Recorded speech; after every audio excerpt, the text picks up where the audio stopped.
Au moment où l'Afrique se bat pour s'en sortir, là on voit des influenceurs se calmer. À travers de cette vidéo, je pense que je donnerai 10 sur 10 à tous ces gens qui parlent notamment à cet instant-là de l'Afrique. Nous avons tant des influenceurs en Afrique actuellement. Je pense que si je donnerai cet exemple, c'est pour vous faire comprendre. Il y a de cela quelques jours, en France, Maître Gims avait dénoncé quelque chose de très important. Il a dit que l'électricité était en Égypte. Je pense que c'est toute la France qui était en fait. Et nous avons vu les influenceurs français, ils se sont réveillés. C'est comme si on les a activés. L'affaire de M. Camille Makosso, autrement appelé Général Makosso. Qu'est-ce que nous pouvons dire par rapport à tout ce qui se passe actuellement au Gabon? Qu'est-ce que nous pouvons dire à tout ce qui se passe actuellement au Niger? En fait, dans cette vidéo que je vais vous faire suivre bientôt là, j'ai aimé l'analyse de mon frère qui a bel et bien analysé sur l'affaire des coups d'État en Afrique avec les influenceurs africains. À un moment donné, grand, fais preuve quand même de grandeur. Parfois, comme disait quelqu'un, si ce que tu vas dire ne peut pas dépasser le silence, tais-toi. Tu souffres d'une grosse incohérence dans tes sorties et tes prises de position. Parfois, il faut savoir faire raison garder. Dans cette vidéo, j'espère que beaucoup de gens vont comprendre et surtout deux influenceurs que nous appelons souvent en Afrique influenceurs. Nous avons tant des influenceurs en Afrique actuellement. Je pense que si je donnerai cet exemple, c'est pour vous faire comprendre. Il y a de cela quelques jours, en France, Maître Gims avait interpellé le Français, avait dénoncé quelque chose de très important. Il a dit que l'électricité était en Égypte. Je pense que c'est toute la France qui était en fait. Et nous avons vu les influenceurs français, ils se sont réveillés. C'est comme si on les a activés. Nous, les Africains, c'est des disputes, c'est des insultes, c'est des challenges et j'en passe. Au moment où l'Afrique se bat pour s'en sortir, là on voit des influenceurs se calmer. À travers de cette vidéo, je pense que je donnerai 10 sur 10 à tous ces gens qui parlent notamment à cet instant-là de l'Afrique. Je vais parler du Niger, je vais parler du Gabon, je vais parler de la Guinée, je vais parler du Burkina et de tous les pays d'Afrique, du Mali ainsi que du Sénégal, du Congo, de tous les pays d'Afrique. On dit souvent en Afrique, pour qu'un enfant grandisse, il faut tout un village. Je ne sais pas si vous avez compris. Il y a un adage en Afrique qui dit, pour qu'un enfant grandisse, il faut tout un village. Pourquoi un enfant, pour qu'il grandisse, il faut tout un village? Je pense que les vieux, ils ont déjà compris cet adage. Mais j'aimerais un peu que je puisse un peu ajouter quelque chose là-dedans pour que les autres puissent bien comprendre. Vous savez, quand vous avez un bébé, il peut s'avérer que non, vous puissiez aller au marché. Vous allez laisser peut-être l'enfant chez quelqu'un d'autre. Vous allez peut-être laisser l'enfant chez un petit là. Ce qui fait qu'aujourd'hui, en Afrique, pour que l'Afrique puisse avancer, il faut que tous les pays africains puissent se réveiller. Il faut que tous les Africains puissent se réveiller. Il faut que, notamment les gens qui sont en Afrique, puissent commencer à parler. Il faut que tous ceux qui sont en Europe puissent commencer à parler. On dit souvent, un doigt ne peut jamais laver le visage. Ce qui fait qu'il n'y a pas qu'un seul pays qui va faire que l'Afrique puisse devenir Afrique. Je pense que c'est à travers tous les pays africains que les choses vont changer. Vous savez, aujourd'hui, nous avons eu le Mali, la Guinée, qui ont commencé en premier. Et nous avons eu le Burkina. On pensait comme si, après le Niger, il n'y aura rien. Nous avons le Gabon. Mais nous avons vu carrément quelques personnes qui ont commencé à parler pour le Gabon. Les gens ne doivent pas parler seulement pour le Gabon. Puisque quand on parle de l'Afrique, c'est toute l'Afrique. Et même le petit pays. Quand on parle de l'Afrique, c'est toute l'Afrique. Vous savez, moi j'ai dit aujourd'hui quelque chose d'important. Les Français, ils nous ont colonisés. C'est eux qui ont commencé à venir vers nous. Ils ont commencé à nous amener des cultures. Ils ont commencé à nous amener la langue. Ils ont commencé à nous amener beaucoup de choses que non, voilà, faites ceci parce que si vous ne faites pas ça, vous allez faire ceci. On a commencé à prendre des vaccins. C'est à cause de qui? C'est à cause des Européens. C'est à cause des Américains. Mais quand nous voulons partir là-bas, nous voyons que nous ne sommes pas le bienvenu. Mais pourtant, c'est eux qui ont commencé le néocolonialisme. Ils ont commencé par nous coloniser. Ils nous ont donné leur langue, le français que je parle aujourd'hui. Je ne suis pas fier de parler le français. Parce que parler le français ne veut pas dire que vous êtes intelligent.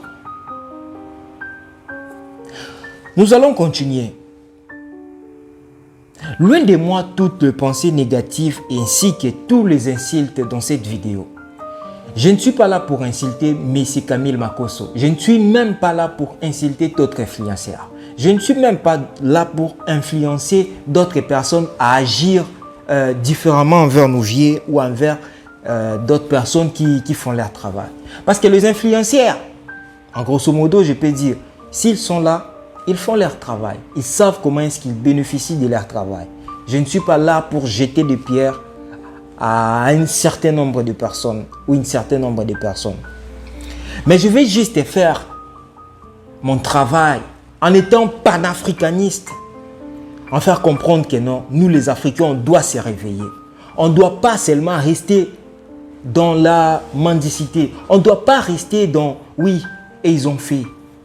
Inch'Allah, nous on va les faire. Non, on doit passer par ce qu'on doit faire. Mais chez Camille Makosso, je n'ai pas eu le temps de suivre ses enseignements, soi-disant qu'il est pasteur. Je ne dis pas que non, c'est faux. Mais c'est que moi je dirais, à un moment donné, on doit savoir là où on doit se placer. On doit se dire que non, je n'ai pas envie, peut-être que non, si on me refuse le visa de la France, ou peut-être que beaucoup des influenceurs, je pense que c'est qu'ils ont peur de leur refuser le visa de la France, de beaucoup de pays européens peut-être. Mais actuellement, c'est l'Afrique qui perd. Mais quand vous êtes là, on vous voit faire des lives TikTok, danser, challenge et tout, et vous ne parlez rien de l'Afrique. On vous voit, le deuxième vous voit. Nous les Africains, nous voyons. Nous les panafricains, nous voyons. Ok. Nous tous, nous savons les richesses qui se cachent dans le pays africain. Nous savons que le Gabon, s'il s'élève aujourd'hui, sera bel et bien le premier pays peut-être producteur en pétrole. On voit les Dubaï, si on voit l'Émirat saoudi. On voit beaucoup de pays qui se nourrissent seulement du pétrole. On voit beaucoup de pays qui se nourrissent seulement du gaz. On voit beaucoup de pays africains qui ont de richesses, mais qui n'en bénéficient de rien. De pauvreté en Afrique. Si on n'en parle pas, je pense que les influenceurs ne vont jamais parler de ces histoires. On se documente pour savoir là où nous sommes. Et si on ne parle pas de ça, personne n'en parlera de ça. Quand il s'agit d'Afrique, je suis trop sérieux. Parce que je connais le racisme. Je connais comment est-ce que les gens souffrent. Il y a beaucoup de gens qui ont oublié l'objectif. Nous avons oublié l'objectif. On ne doit pas oublier ce que nous sommes.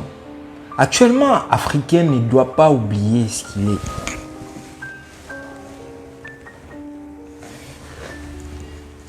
Actuellement, Africain, on ne doit pas oublier ce que nous sommes. Nous savons, moi ma mère me disait toujours, partout où tu iras, tu dois savoir d'où tu viens, d'où tu es et d'où tu pars. Et nous, Africains, où est-ce que nous sommes actuellement? Où est-ce que nous voulons aller? Même si nous n'allons pas gagner les combats actuellement, on doit savoir que nous allons lutter jusqu'à ce que peut-être nos enfants, ou soit nos petits-enfants, vont peut-être bénéficier de tout ça. La lutte doit continuer. Si Dieu nous a donné le pied, c'est pour porter les chaussures. Si Dieu nous a donné cette richesse, mais pourquoi on doit tant souffrir? J'espère que cette vidéo doit sensibiliser nos familles, doit nous sensibiliser tous. On doit comprendre ce qui se passe. On doit comprendre, chers Africains, chers influenceurs, laissez-moi vous appeler comme ça. Peu importe le pays où vous êtes, Africain si vous l'êtes, mais quand même, ayez quand même cet amour de les dire. Vous avez quand même de frères au pays. Vous avez quand même de sœurs au pays. S'il vous plaît, quand nos grands frères comme des Zak Mwekassa le font, c'est par amour ils le font. Je pense que dans les pays anglophones, nous voyons tout cela. Mais on ne doit pas seulement s'y limiter, nous les francophones. Je ne suis pas satisfait d'être francophone. D'ailleurs, c'est pas tard, mais j'espère que je ferai un effort d'être parmi les anglophones. Puisque nous les francophones, ça va pas trop bien. Je connais comment est-ce que nous les Africains nous souffrons. Peut-être beaucoup de gens n'ont jamais eu le temps de quitter leur pays. Je ne vous le dis pas parce que pour vous humilier, non. Mais je connais ce que ça fait. Moi, j'ai été refoulé, je connais. J'ai été dans des conditions très difficiles. J'ai été humilié. Et je connais comment est-ce que ça fait mal quand on vous insulte. Je suis fier d'être africain. Mais quand on m'insulte avec des propos racistes, ça me fait trop mal. Et là, je comprends que je ne suis pas chez moi. Et je comprends que nous, les Africains, nous ne sommes pas les bienvenus. Mais un jour, beaucoup de pays européens, américains, asiatiques seront fiers d'avoir même un Africain dans leur pays. Je le sais, ce ne sont pas des prophéties, mais je le sais que tout va tourner. Et on doit comprendre. On doit le comprendre. D'abord, actuellement, nous, Africains, si on reste dans les délires, des insultes sur TikTok, on va gagner quoi? On va faire des challenges, on va gagner quoi? Il y a un moment donné où on peut blaguer, faire des trucs et tout. Mais à un moment donné, on doit comprendre où nous sommes. On doit comprendre.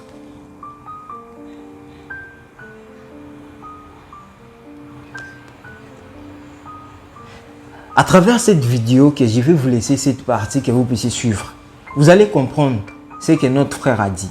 Je pense qu'il n'est pas trop coincé vers M. Camille Makosso. Mais il a parlé, pourquoi? Parce que M. Camille Makosso a seulement parlé du côté du Gabon. Mais il doit parler du côté de l'Afrique. Il est connu en Afrique et beaucoup plus francophone si je peux dire. Mais quand vous êtes connu comme ça, vous devez faire quand même des choses où les Africains doivent aussi dire que nous sommes fiers de toi, le vieux père. Moi, je suis avec des Ivoiriens ici. Hein? Quand on parle de vous, le vieux père, quand même, on sent que quand vous parlez, vous avez vraiment une population qui vous suit directement. Mais vous êtes là, qu'est-ce que vous faites? Mais à un certain moment, il faut parfois ramener certains grands frères à la raison. Vous savez, notre ennemi là, ce n'est pas forcément les Occidentaux. Il y en a aussi des ennemis qui sont parmi nous, qui ont pour seul objectif de manipuler et diviser. Écoutons un peu ce que dit le célèbre pasteur Makosso au sujet du Gabon, pour qu'après on lui ramène à la raison, pour dire il était où quand ça concernait le Niger. Shalom à tous, j'espère que tout le monde se porte bien et j'espère que tous les Africains intelligents et non émotionnels se portent bien. Je me suis levé ce matin et l'on me dit « Oh, général !» J'ai dit « Qu'est-ce qui se passe ?» On dit « Il y a eu un coup d'état au Gabon. » J'ai dit « Ah bon ?» J'ai dit « Ah d'accord. Qui a fait le coup d'état? On dit « Ah, c'est la 4 républicaine. » D'accord. J'ai dit « Ok. » Je vais sur Internet, je regarde les informations. J'ai dit « Ok. » J'ai dit « Seigneur, qu'est-ce qui se passe au niveau du Gabon ?» En même temps, ça fait tic dans ma tête. Déjà, l'objectif n'est pas de tout écouter ce qu'il dit. Parce que pour moi, ce qui m'intéresse, ce n'est même pas le fond de ce qu'il dit. Je n'ai rien à voir. En fait, le fond de ce qu'il dit, pour moi, n'est même pas un problème. Moi, c'est sa sortie juste sur le Gabon. Comme par hasard, depuis un mois, toute la jeunesse africaine, consciente comme il dit, sont mobilisés contre l'intervention de la CEDEAO au Niger. Parce que c'est nos propres frères là-bas qu'on va ensanglanter. Toute la jeunesse consciente. Les panafricanistes, comme lui-même il s'est dit souvent, il est panafricaniste. Certains sont sortis parce que la seule voie qu'on a, c'est de se servir d'Internet pour créer des contenus, pour porter notre voix, pour dire non à cette intervention au Niger. Mais comme par hasard, durant un mois, Makosso, il a disparu des réseaux sociaux. Il était muet, il était sourd, il était aveugle. Il était caché sur TikTok, là où il faisait des lives pour demander aux enfants d'envoyer des cadeaux. Parce que tout ce qui compte pour eux, c'est juste l'argent. Non, il n'était pas là. Pendant que c'est son président, c'est le président de la Côte d'Ivoire qui est déterminé coûte que coûte, accompagné du président sénégalais et le président Patrice Talon, sous la pression de la France. Coûte que coûte qu'il faut ensanglanter le Niger. Pourquoi? Parce que ce pays, le seul crime qu'ils ont commis, c'est se séparer du néocolonialisme. On veut notre liberté totale. Mais quelqu'un comme ça, il était sourd, il était aveugle, il était caché. Ça, il ne parlait pas, il avait disparu de Facebook. Mais comme par hasard, il dit, on l'a appelé pour dire il y a coup d'État. Quand il va sur les réseaux sociaux, est-ce que lui, il dort sur les réseaux sociaux? Il dort sur les réseaux sociaux. C'est lui qui dit qu'il est le king des réseaux. Mais comme par hasard, maintenant, il y a un coup d'État au Gabon, il est sorti. Là, maintenant, il faut faire la récupération. Dieu lui a parlé. Donc, quand c'est pour le Gabon, là, Dieu lui a parlé. Mais quand c'est pour défendre le Niger, il est resté tranquille. Là, Dieu ne lui a rien dit, quoi. Mais c'est pour le Gabon, là, que Dieu lui a parlé. Maintenant, ça fait un peu le buzz. Il faut faire de la récupération pour faire des vues, voilà, et générer de l'argent derrière. Là, il est présent. Dieu lui a parlé. Quel influenceur actuellement a caché ses activités pour qu'il puisse d'abord parler pour l'Afrique? Nous avons vu ce qui s'est passé en France actuellement. Quand il y avait Maître Gims, quand Maître Gims avait seulement parlé de l'Égypte, nous avons vu toute la France. Mais pourquoi pas ici en Afrique, nous le faisons? Et déjà, nous voyons beaucoup de pays qui commencent déjà à contrer des pays qui passent par des coups d'État. Moi, je l'ai dit, ce ne sont pas des coups d'État, mais ce sont des révolutions africaines. C'est la révolution. C'est comme ça que nous allons passer pour changer beaucoup de choses. On nous a menti que non, voilà, si vous ne passez pas des coups d'État, votre pays va devenir comme ça, va faire ceci, va faire cela. Oui, c'est une révolution. Nous connaissons la raison de pourquoi nous le faisons. Je ne sais pas si nous, Africains, notre TikTok, c'est juste des challenges inutiles. Ça n'apporte rien aux jeunes, ça n'apporte rien. Je pense que les Chinois ont mis un virus pour le monde actuellement. Si vous partez en Chine et que vous avez seulement votre smartphone qui est là et vous partez en Chine, vous allez comprendre que non, ils nous ont menti. Beaucoup de choses qui passent en Chine ou en Asie, vous devez savoir que ça ne passe jamais ici en Afrique. Ici en Afrique, on vous met des bêtises, on vous met des insultes et vous regardez à tout moment. Et vous oubliez l'objectif. Un jour, les Américains ont posé la question à leurs enfants. Qu'est-ce que vous allez devenir dans le futur? Et ils ont été surpris de savoir que non, leurs enfants veulent être des influenceurs sur TikTok ainsi que YouTube. Et ils ont vu que c'est un danger. Qu'est-ce qu'ils ont fait? Ils ont eu à bloquer beaucoup de fonctionnalités sur TikTok dans leur pays. Et ils ont même eu à faire des votes pour bloquer TikTok dans leur pays. Et nous en Afrique, je pense que nous sommes contents de TikTok. Oui, ça va donner le boulot, ça va donner l'argent. Mais vous devez savoir comment est-ce que vous gagnez cet argent. En montrant vos fesses, en dansant en ligne et je ne sais pas quoi. Nous, Africains, on doit se réveiller, s'il vous plaît. On doit se réveiller. Le moment ou jamais. C'est le moment ou jamais. C'est le moment ou jamais. Nous connaissons bien l'affaire. Mais c'est Camille Makosso, je n'ai jamais eu le temps de suivre ses enseignements. Mais moi, je dirais, je suis fier de ce messieurs. Avec sa communauté qui est tellement grande, avec son église, je pense, si c'est réellement vraiment une église, je vous salue. Mais vous devriez savoir que non, l'Afrique veut quitter la pauvreté. L'Afrique veut bénéficier de ce bien. Ils ont déjà beaucoup consommé, mais vous devez savoir que ce que Dieu a créé, ça ne peut jamais terminer. Nous sommes fiers d'être dans le sous-sol africain parce que nous serons toujours bénis par Dieu. Et là, je pense que cette vidéo va crier dans beaucoup des oreilles des gens. Et comme en Afrique, je le dis toujours par des adages, par des proverbes africains qui nous disent « Le vieil éléphant sait où trouver de l'eau ». C'est nos grands qui doivent nous diriger. Les vieils éléphants savent trouver de l'eau. Les vieils éléphants savent où trouver de l'eau, si je peux le dire comme ça. Parce que c'est le grand et c'est le vieux qui doivent actuellement nous diriger. C'est des PACA. C'est des gens qui connaissent la direction qui doivent nous dire que non, faites ceci, faites cela. Mais si vous ne le faites pas, nous les Africains, on va enlever notre ethnique et on va bagarrer, on va chercher le chemin. Et nous finirons par retrouver le chemin. Enfin, je dirais, c'est à bondir que les singes a appris à bondir. Petit à petit, nous allons retrouver l'Afrique, la richesse de l'Afrique. À un moment donné, le Mali avait dirigé le monde. L'or du Mali, aujourd'hui, a été distribué partout dans le monde. Ingeta, les Maliens, je pense que dans peu de temps, vous allez reprendre votre potentialité, votre leadership. Et l'Afrique, chaque pays aura sa liberté. Si vous comprenez un peu ce qui sont le Louis Vuitton, les Zara, tous ces griffes ont tiré la force dans l'Afrique. Et je pense que dans une vidéo, je vous parlerai de là où ils ont y à tirer la révélation de faire leurs griffes pour qu'ils soient aujourd'hui là où ils sont. Vous devez savoir que nous devons être fiers de nous. Beaucoup de gens sont jaloux de nous. Ils sont tellement jaloux. Et nous devons être fiers de ces peaux. Ingeta, tous les Africains. Actuellement, je pense que cette vidéo va s'arrêter aujourd'hui va s'arrêter ici pour aujourd'hui.